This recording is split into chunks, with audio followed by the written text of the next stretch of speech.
In the mornings in Novgorod, you could measure someone else's pain with a handful of silver. At the market, grown men argued not only about the price of honey and wax, but also about the price of insults. How much a blow costs, how much a knocked-out tooth costs, how much a disgraced woman costs. On the benches next to the salt measure lay bundles of hryvnias and cut money, which were used to pay not only for goods, but also for someone else's guilt. Where later legends depict stern men ready to chop off heads for honor, old texts quietly listed rates. So much for blood, so much for injury, so much for insulting a woman. These figures were less about justice than accounting. Hello, everyone. Write in the comments where you are listening to this story and what stories about laws and honor seem most unfair to you. I wish you a peaceful but attentive listening experience. Now let's see how, in the texts of Russkaya Pravda, the protection of a woman's honor turns out to be primarily a monetary settlement between families, rather than concern for the victim. In Novgorod, where merchant courtyards stretched along rivers and shopping streets, Russkaya Pravda came not as an abstract list of norms, but as a guide for everyday conflicts. This collection of articles was compiled gradually, under different princes, long before it began to be rewritten in monasteries. There, in short, dry formulations, cases of offense, and the prices at which they were to be redeemed were listed: a fresh bruise, a broken bone, a lost eye, the murder of a free man, the beating of an adult woman. Everything had its price. The law called it compensation. The clan called it head tax. And the governor saw it as an important source of order and income. For the victimized woman herself, all this meant that her body and reputation had been reduced to a line in a court order, a silver hryvnia. Russkaya Pravda divided people not only into the guilty and the wronged. In its logic, a person first belonged to someone: a prince's husband, a druzhina, a free community member, a zakup, a serf, a wife, a daughter, a slave. For each of these adults, there was a specific vira, a specific rate for murder and serious offense. A free man was worth more, a dependent man was worth less, and a woman's honor was determined by her relationship with her husband and family.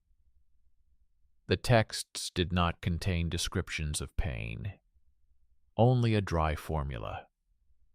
For such and such an act, so many hryvnias to the prince, so many to the injured party. The very fact that for an offense against a woman, the first thing that was considered was the amount of money and not her voice shows the logic of the time. Articles concerning attacks on women most often referred not to her experiences, but to a violation of order. If an adult wife was offended by abusive words in front of witnesses, this damaged the reputation of her husband and family, and was therefore described as damage that had to be paid for. If a woman was raped, it became a question of whose she was, whether she was free, married, from which family, whether she belonged to someone as property. The amount of the ransom and fine depended on this status. The higher the status, the higher the amount. Where later myths see ancient severity and immediate blood revenge, the document shows a consistent monetary scale. The Novgorod world of the 12th or 13th centuries lived at the intersection of custom and written law. Freedom of assembly, rich trade routes, strong family ties, all this bound a person to their community. In such a system, an adult woman who had suffered harm rarely appeared in court as an individual. Her husband, father, and brothers spoke for her. Her honor was not an abstract virtue, but an investment resource for the clan. Through dowry, advantageous marriage, and alliances. Therefore, when an offense occurred, the clan first and foremost considered the losses. How much reputation had been lost? How much could be recovered in silver? Was it worth taking the case to the possadnik's court, risking a protracted conflict? Or was it better to settle everything with a peaceful ransom? The articles of Russkaya Pravda directly encouraged this choice. They described not only punishments, but also the procedure for peace, an agreement whereby the clan of the offended party accepted payment and renounced further revenge. At this point, legal logic joined forces with economics. It was more profitable to receive a fixed amount from the guilty clan than to maintain enmity for years, risking retaliation. The possadnik, who was responsible for order in the city, was interested in precisely this. For him, each such peace meant less blood on the streets and more controlled payments. On the surface, it seems that the law is on the side of the victims. There are formulas that recognize the inadmissibility of violence, insults, and coercion. But next to them, there are almost always specific amounts. Offense as an event and offense as a monetary category merge into one word. If a fixed fine is imposed for beating an adult man or woman, then according to the internal logic of the system, the conflict is considered resolved when the money is paid and the family agrees. The question of how the victim lives on does not appear in the text. The myth of ancient severity, which later authors like to repeat, tells of instant punishment, of how anyone who dared to insult honor risked immediate punishment. This image is convenient to use as proof that in the past, people knew how to protect the weak. However, if you open the lists of articles and look at the actual wording, you will see something else. The threat of physical punishment and the amounts of compensation are described in much greater detail than the concern for restoring justice. The focus is on the balance between the families, not the fate of an individual adult. The Novgorod dispute over a woman's honor in this system looks like a set of calculations. Let's imagine a situation that the sources describe only hintingly. An adult woman from an obscure but wealthy family was offended by adult men from the other end of the city, associated with the rich merchant class. Her relatives are faced with a choice. They could go to the Posadnik, seek a formal trial where Russkaya Pravda would be read aloud, and try to obtain the highest possible fine. But that would mean openly challenging the people on whom trade, protection, and access to trade routes depended. The alternative is to accept the proposed ransom by mutual agreement, a smaller amount than the law stipulates, but with a guarantee that the conflict will not escalate. The Posadnik, who is supposed to be a mediator, often pushes for this path. It is important for him that no feud breaks out in the city between influential families. He can put pressure on the victim's family, persuading them to agree to a reasonable ransom, effectively lowering the price specified in the law. As a result, the article on protecting a woman's honor becomes a tool for negotiation, where the woman's own voice is almost inaudible. Her trauma and her position are lost between the interests of the two families and the Posadnik's task of keeping the peace. In the narrow streets of Novgorod, this was felt as a constant tension. Adult women knew that their physical integrity and reputation depended not so much on the letter of the law as on the strength and resilience of their clan. If they were backed by a large court capable of pressuring the Posadnik, the likelihood of fair compensation was higher.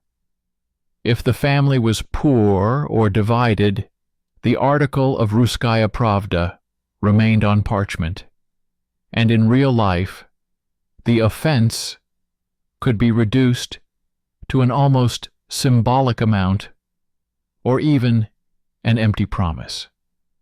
At the same time, the law established a difference between different categories of women. A free married woman had one price of honor, an unmarried woman had another, and a dependent or slave had a third.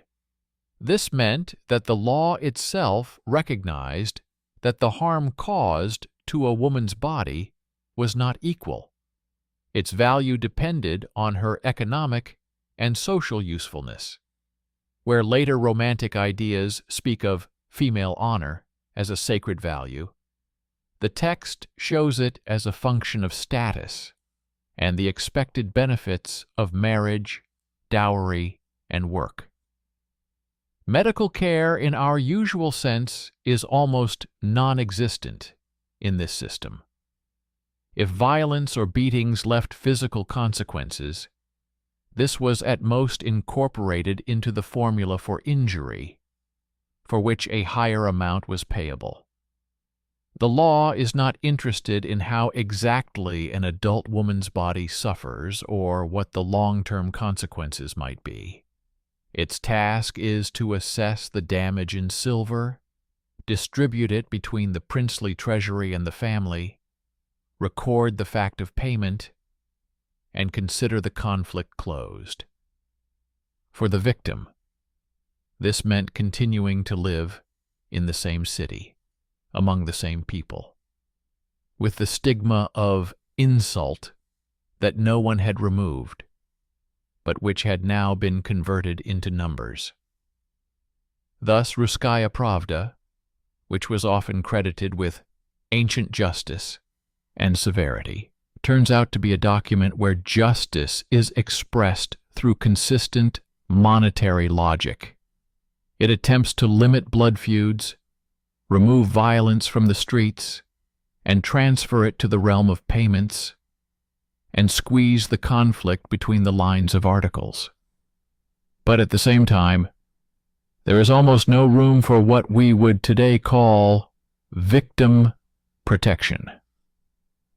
A woman's honor turns out to be a foreign asset that can be bargained for at the market, in the mayor's office, or in a cramped hut, where grown men decide how much someone else's offense is worth and how much they are willing to pay for it. so that everything can be forgotten as soon as possible. And the more often such disputes were repeated, the more noticeable it became that behind the beautiful words about honor lay crude arithmetic. In practice, it was easier for the posodnik and older people to work with what could be counted and recorded: the amount of silver, the number of witnesses, the size of the prince's share, the pain of an adult woman, her fear, her unwillingness to continue living next to her abuser. All this remained in the oral, informal zone, which the law hardly touched. He was not interested in people's inner lives, but in the stability of relations between courts, the size of tribute, and the absence of revenge that could spill over into the streets and trade routes. Within Novgorod society, there was a strict hierarchy of voices. At the Vesh, adult men, courtyard owners, merchants, and guards could shout. Women appeared in these texts almost always through someone else's affiliation: the wife of so-and-so, the daughter of so-and-so. If she became the victim of a serious offense, her fate was decided in the same male circles.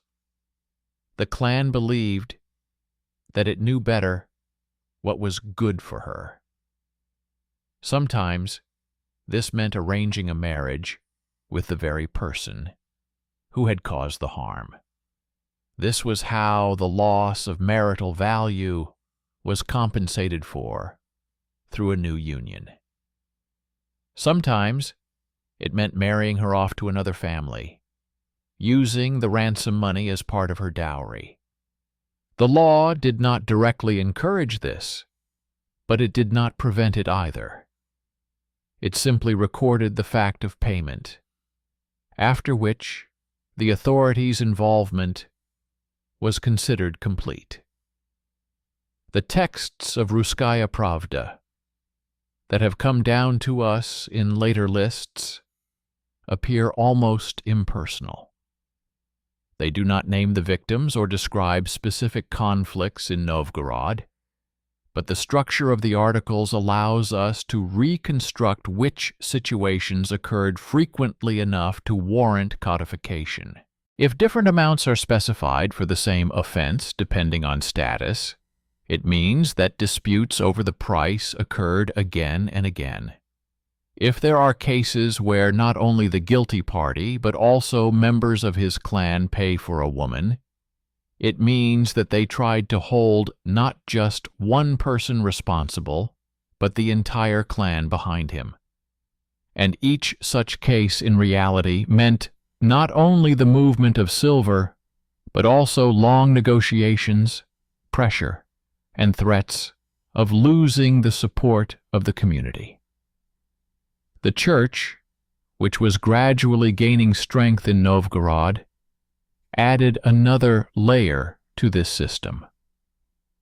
On the one hand, the spiritual authorities spoke of sin, repentance, and the need to care for the weak. On the other hand, they themselves were involved in the logistics of fines and ransoms. Monasteries and churches received part of the payments from the prince's share. They could witness the peace between families and sometimes acted as custodians of deposit records, where the obligations of the parties were recorded. For an adult woman, this meant that her offense simultaneously became both a moral transgression on the part of the offender and a source of resources for the institutions that were supposed to be above the conflict. Conditional forgiveness often turned out to be a matter of the amount left for the church memorial service.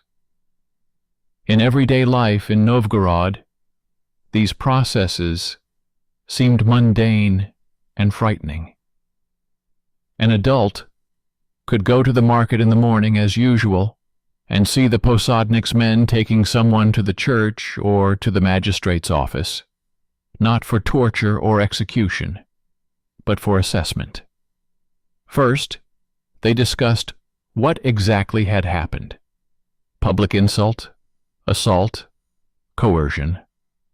Then they discussed the status of the victim, who she was, who she belonged to, whether any earlier peace had already been broken.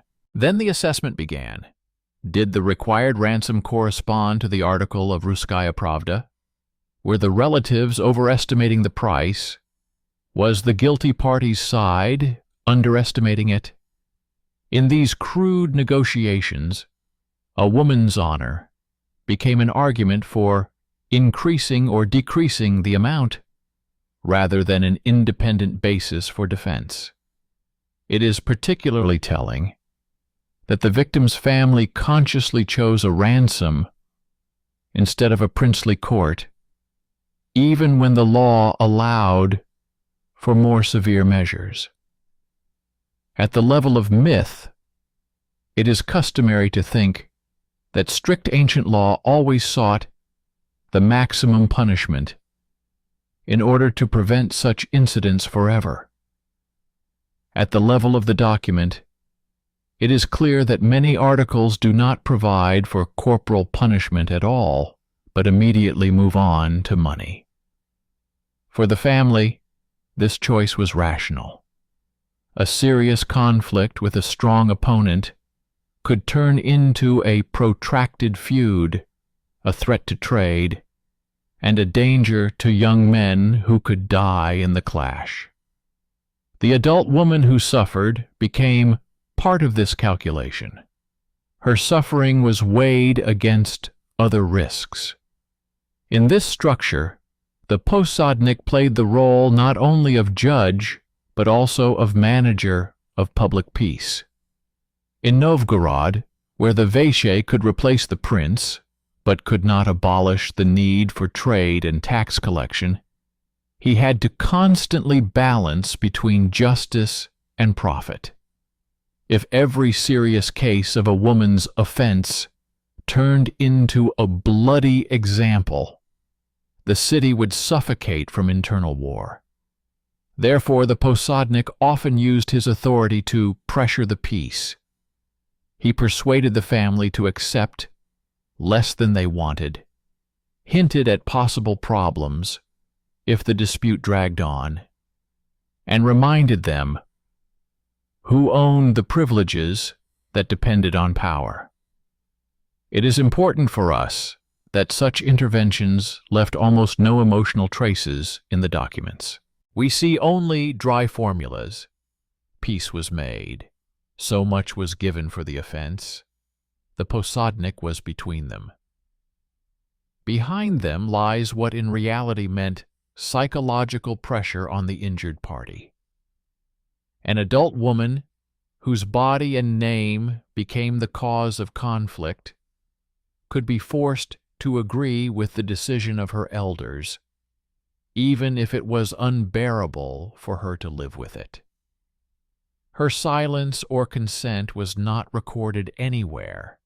The law considered that since her family had accepted payment, she was automatically included in this consent.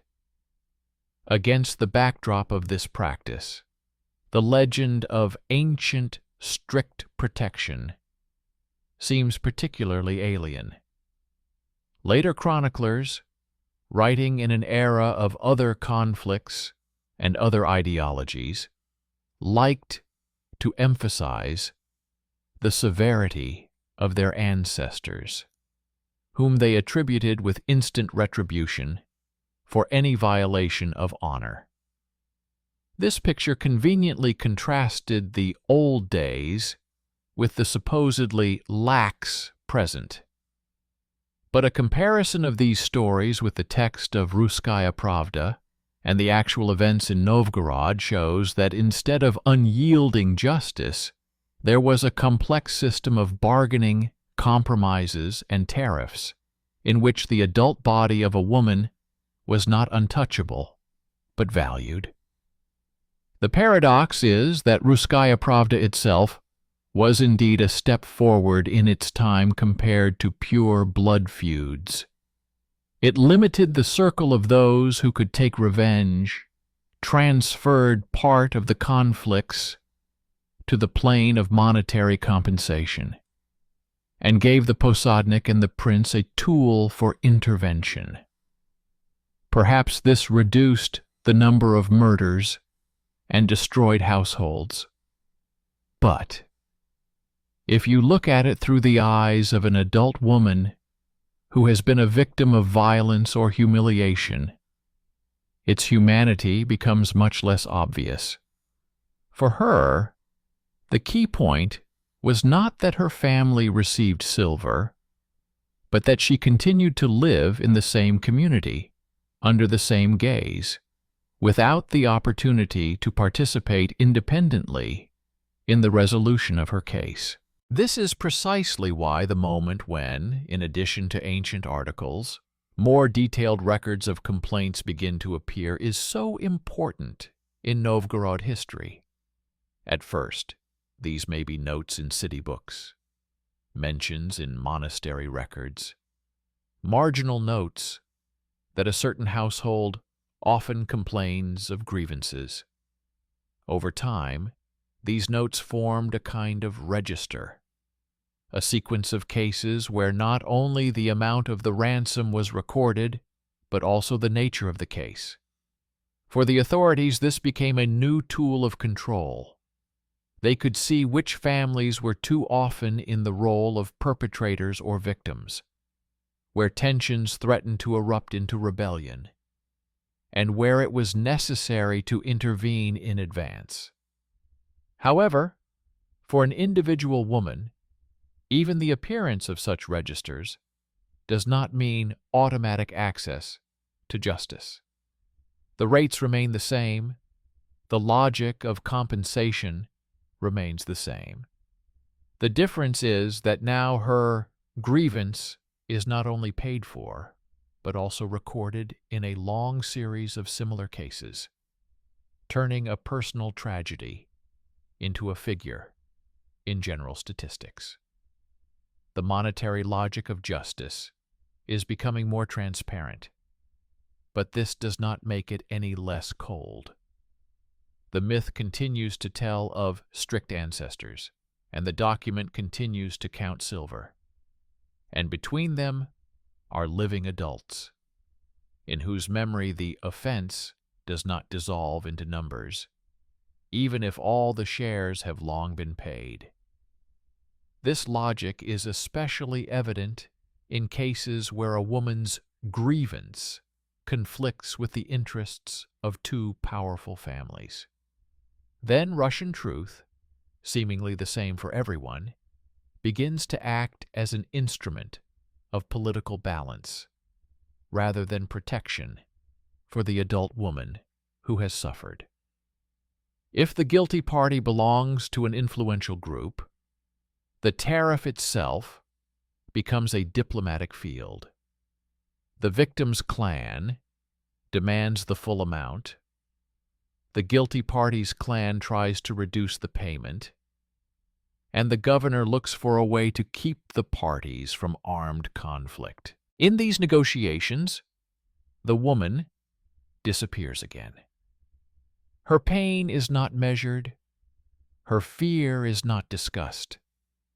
Her name is mentioned only as a legal basis for a monetary dispute, and more often through her male relatives than through her own personality. When the offender belongs to a weak, poor, or little-known clan, the logic becomes the opposite. The victim's powerful clan may demand not only financial compensation, but also additional obligations, concessions in trade, assistance in disputes, support at the vesh. Thus, honor becomes a lever for expanding influence.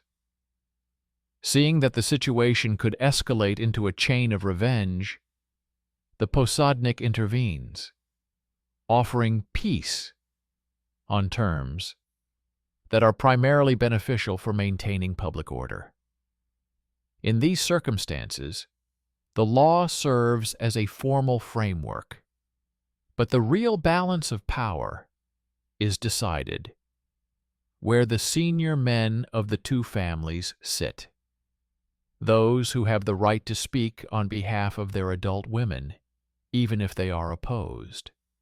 The Church, which acted as a mediator in disputes, reinforced the illusion of morality over economics. The archives contain records of how priests persuaded the parties to accept peace, reminding them of the sin of revenge and the need for reconciliation.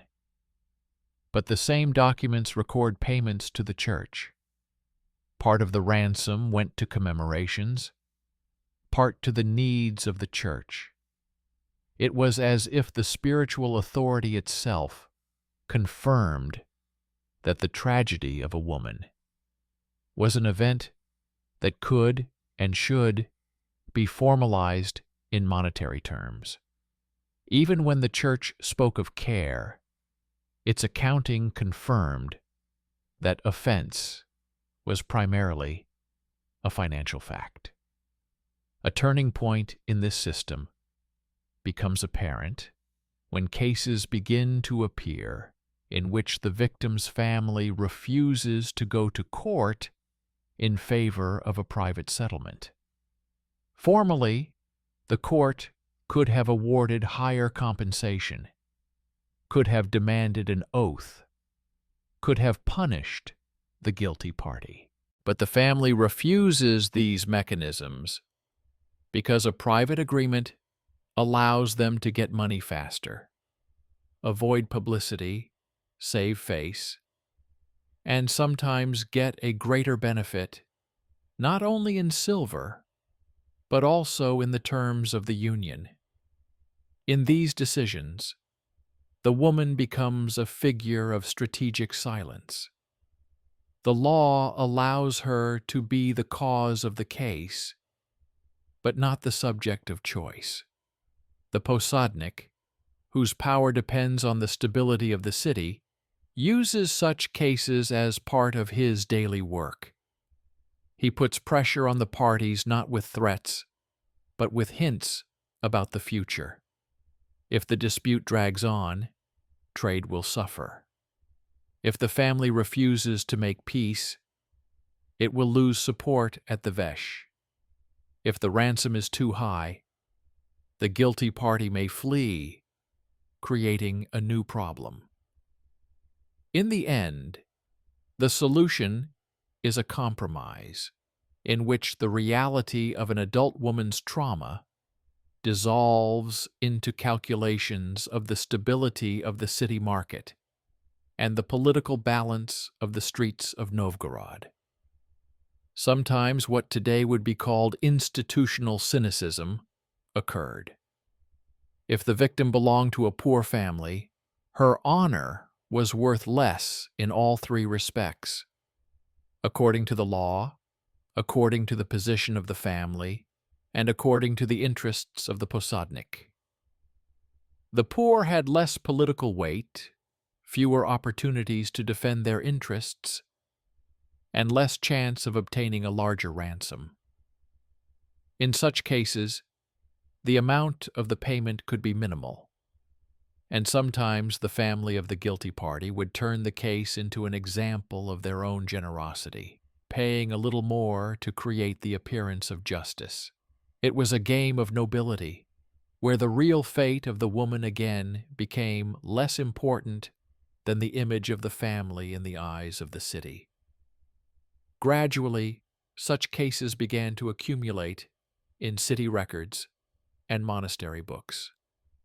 They created a picture in which a woman's honor was formally protected by law, but in reality depended on the wealth, connections, and willingness of older men to negotiate.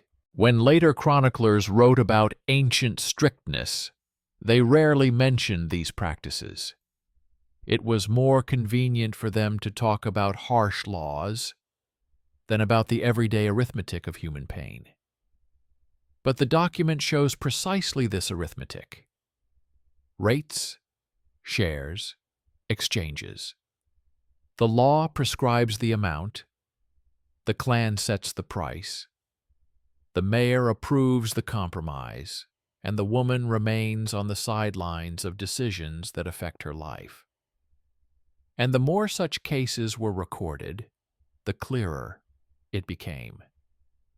Russkaya Pravda protects not so much the individual as the social balance. It prevents blood feuds, but does not eliminate injustice. It gives a sum, but does not give a voice. It regulates order, but does not heal wounds. And so, in the registers of complaints that began to be compiled at that time, women's grievances appear alongside complaints about damage to property, disputes over land, and debts for goods. Different types of damage are listed together, united by a common principle. Damage can be compensated. For the law of that time, this meant order. For an adult woman, it meant only a new number written down next to her pain.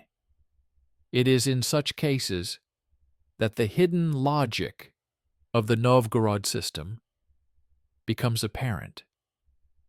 The posádnik tries to prevent the dispute from turning into open hostility, because every blood feud threatens not only the participants, but the entire city. Therefore, his intervention is always based on money, not justice. He persuades the victim's family to accept the ransom because it is a quicker way to silence the conflict. He pressures the guilty party's family to pay because a long dispute could undermine their position in the vesh.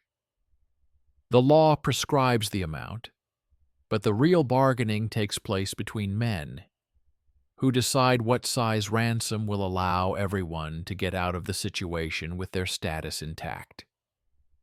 And even if a woman has suffered severe violence, her story becomes merely a pretext for political calculation. Gradually, increasingly cynical entries begin to appear in the documents. The victim's family agrees to a smaller amount if the guilty party is willing to fulfill additional obligations. The posádnik records peace without a formal trial. The families note that the offense has been covered, although the real attitude toward the adult woman who suffered does not appear in the records at all. In some cases, it is mentioned that after the payment of silver, the guilty party's family receives the right to restore relations, or even conclude a marriage within the circle, as if the ransom could erase the very fact of the harm caused. These decisions show how far the logic of compensation could go if the basis of the case was not the protection of the individual, but the maintenance of the balance of power. The most disturbing cases are those where a woman found herself opposed to the position of her own clan.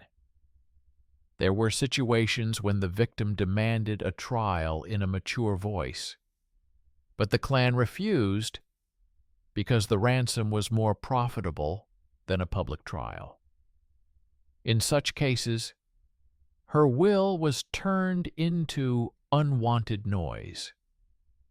The clans sought silence, the governor sought order, and the court sought compliance with tariffs. The woman found herself in a position where her fate was decided without her, even when she tried to resist.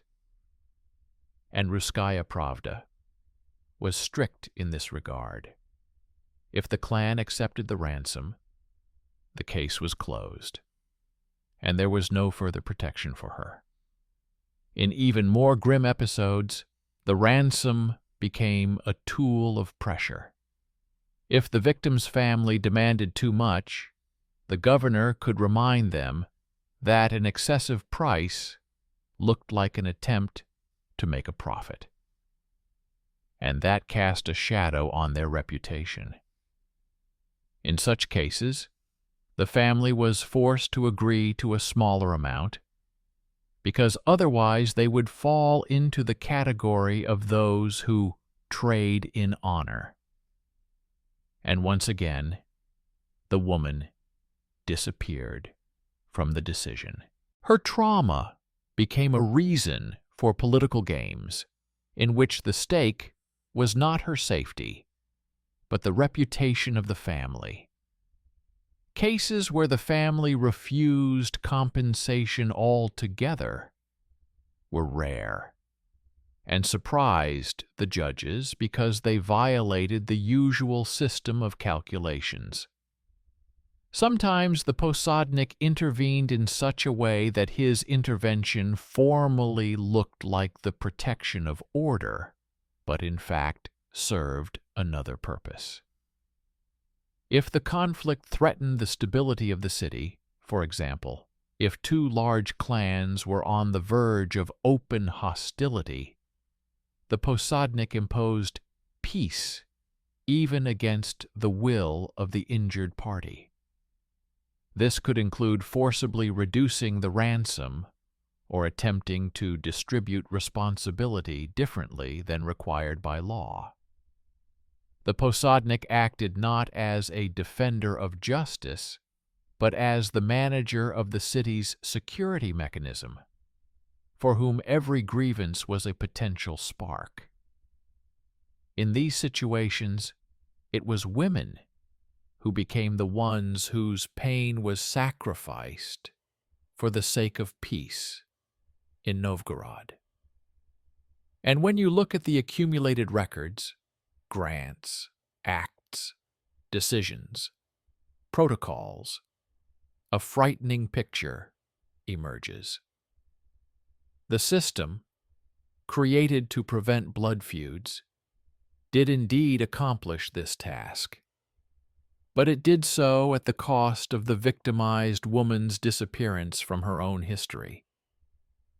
Russkaya Pravda turned her fate into a line among other legal formulas, where the most important thing was the amount of silver and the agreement of the parties.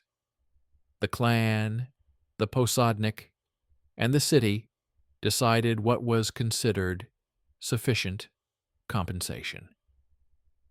The woman remained an invisible witness to a decision that was recorded in the archives forever, but never reflected the depth of her real damage. And the more such cases passed through the hands of Novgorod officials, the clearer it became that monetary logic not only coexisted with justice, but supplanted it. The tariff became a form of reconciliation, but not healing. Peace became a form of silence, but not protection. The law was a form of order, but not justice.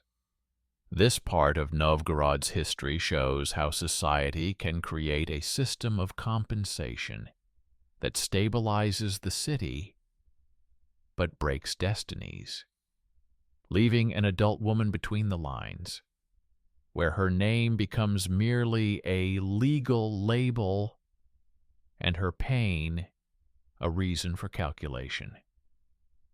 And it is at the end of this story that it becomes particularly clear that the tariffs, created as a means of keeping society from blood feuds, gradually turn into an independent mechanism of power that lives by its own laws.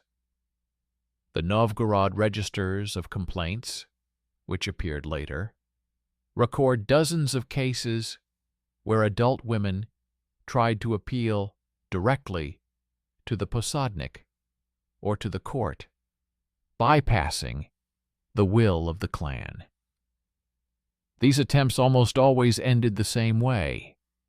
The complaint was passed on to the male representatives of the family, and it was they who decided whether to consider it valid. The registers contain phrases that exude a merciless routine. Complaint heard, penalty determined, peace concluded. The documents are silent on whether the specific victim was protected, as if this were a secondary issue. They are only interested in completing the procedure and maintaining social equilibrium. When such cases appeared in the city records, the difference between the language of the law and the language of life was particularly striking. The law speaks of honor as a value that needs to be protected. Life explains, honor is the amount of silver that one family is willing to recognize and another is willing to accept. The registers contain more and more formulas in which an adult woman's complaint is transformed into an economic obligation for the family. If the family is poor, the amount is reduced. If the family is rich, the amount increases. If the family is influential, the governor may mitigate the punishment of the guilty party so as not to cause enmity. Thus, honor becomes a floating value, measured not by morality, but by the ability to pay. Sometimes these registers reveal particularly serious episodes, cases where the family tried to hide the offense to avoid shame, and the complaint of an adult woman was recorded in the book only thanks to the intervention of outside witnesses. Then the posadnik acted formally. He set a ransom, recorded the peace, and considered the case closed. But everyone saw that this was peace without justice. The woman remained in the same house, among the same people who had accepted the money and decided for her that everything was now settled. The Novgorod system did not provide protection from the consequences within the family. Its concern ended at the moment the silver was paid. In later cases, a new form of control appeared. The posadnik began to demand that complaints be recorded separately in order to keep track of such cases.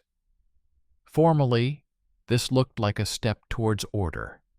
Each case is recorded, each amount is specified, each offense is formalized. But this register became a mirror reflecting the entire logic of the city. What matters is not the harm done to an adult woman, but compliance with the law. The court and the governor strive for peace. The family strives for profit. The city strives for stability. The woman in these records remains a figure who asserts herself only through brief mentions.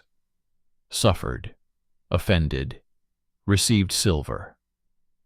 And when you read all this as one long list, complaint, ransom, peace, complaint, ransom, peace, it becomes clear why the myth of ancient strictness has so little to do with the documents. The myth paints a picture of a society where a woman's honor is protected as a sacred value, where every offender is severely punished, where the law acts as a moral sword. The documents show something else. Russkaya Pravda turns offense into a tariff, harm into silver, violence into a reckoning between families. In this system, there is no place for the concept of justice in the modern sense.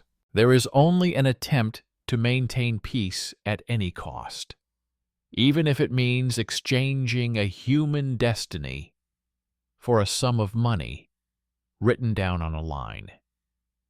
The final result of this mechanism is silence, which descends on the case immediately after payment. For the authorities, this is a sign of order. For the families, it is the end of an obligation. For the city, it is enmity prevented.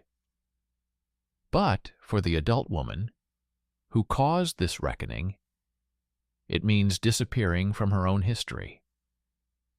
Russkaya Pravda provides an answer, but no protection.